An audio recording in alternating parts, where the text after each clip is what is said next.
am 9 years old. I'm sitting at our family's round kitchen table in our home's small kitchen.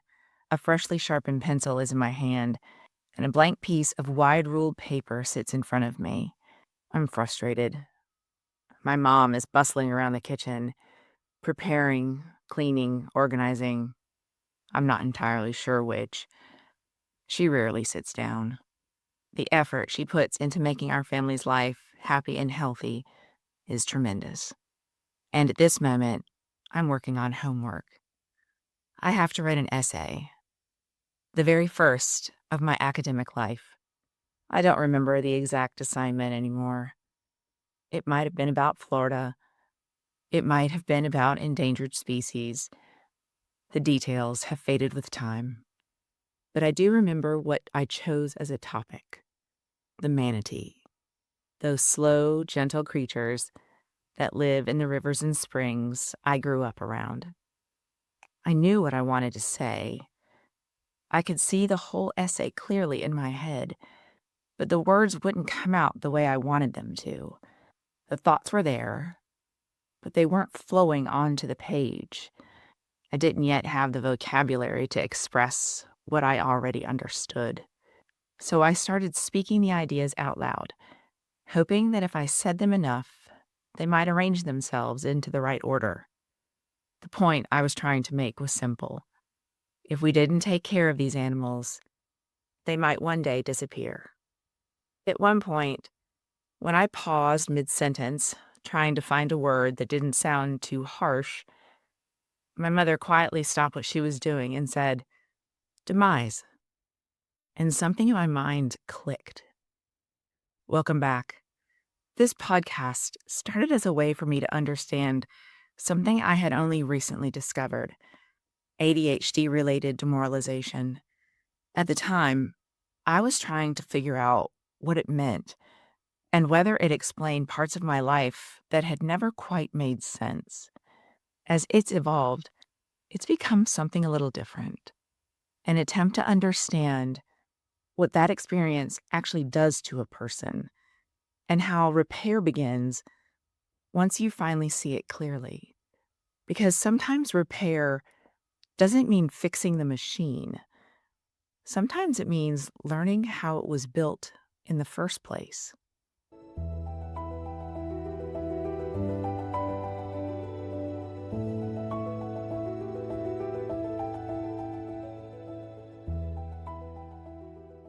When my mom said the word demise, something extraordinary happened.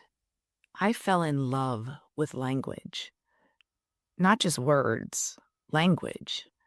The power of choosing the exact word that holds the meaning you're trying to convey.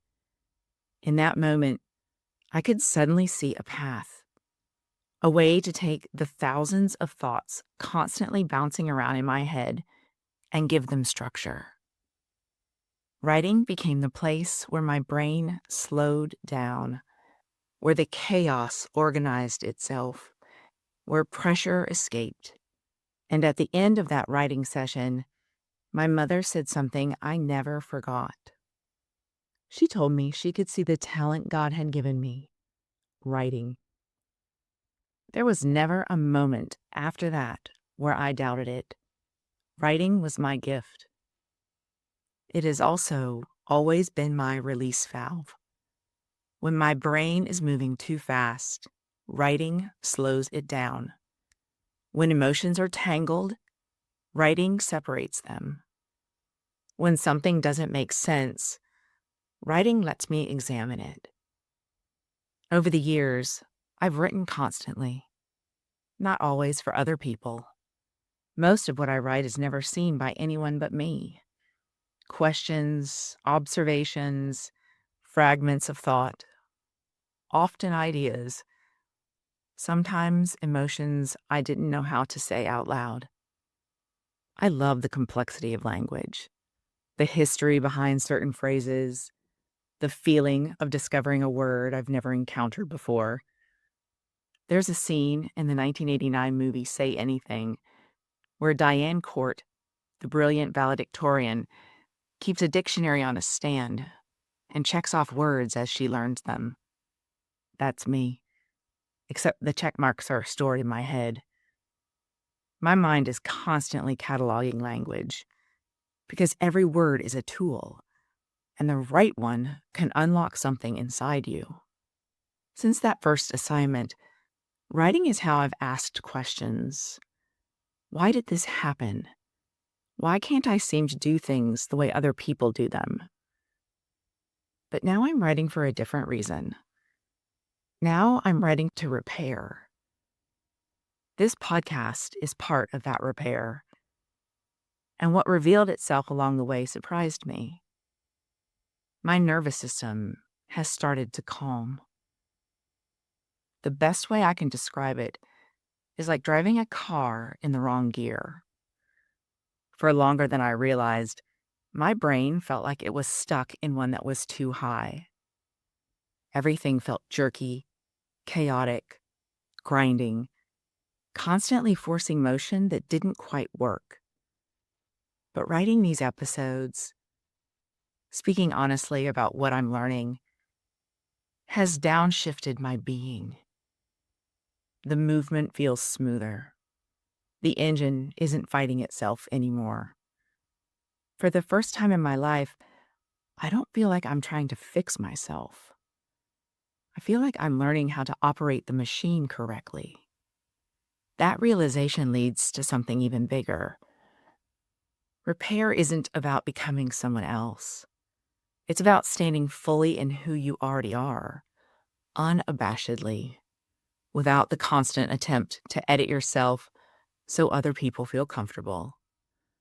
It means being okay with not being understood, being okay with judgment, being okay with difference. Not with hostility, not with defensiveness, just with clarity. This is who I am. This is what I believe. And this is how I was made. I've been so busy during my life looking down, watching every step I take, analyzing every move, correcting every mistake, that I've forgotten something obvious. I'm actually very good at walking. And the path I've been walking on, it's beautiful, full of interesting turns, full of remarkable people who choose to walk beside me. But when you spend your life staring down at your feet, you miss the scenery. Repair means lifting your chin, looking up, and seeing the world. Here's what I know now. Repair doesn't require rebuilding your entire life. Sometimes it starts with something much smaller. A single moment of honesty, a single shift in perspective, a single acknowledgement that nothing is wrong with me. And the realization that now that I understand how I'm built, I get to decide where I go next.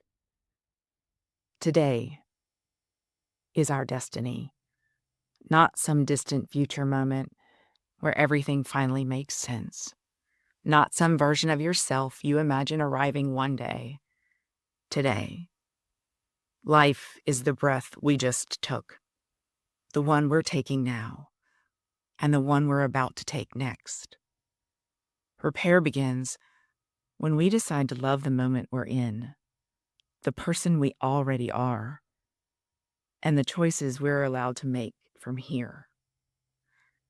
The illusion of an enemy, the idea that something about you must be defeated before you can live fully, is just that, an illusion. Free will gives us the ability to pivot, to choose something new, to move towards something we want, one breath at a time. I'll be back soon. Until then, give yourself grace. You've been listening to Demoralized with Molly Kellogg-Schmauch.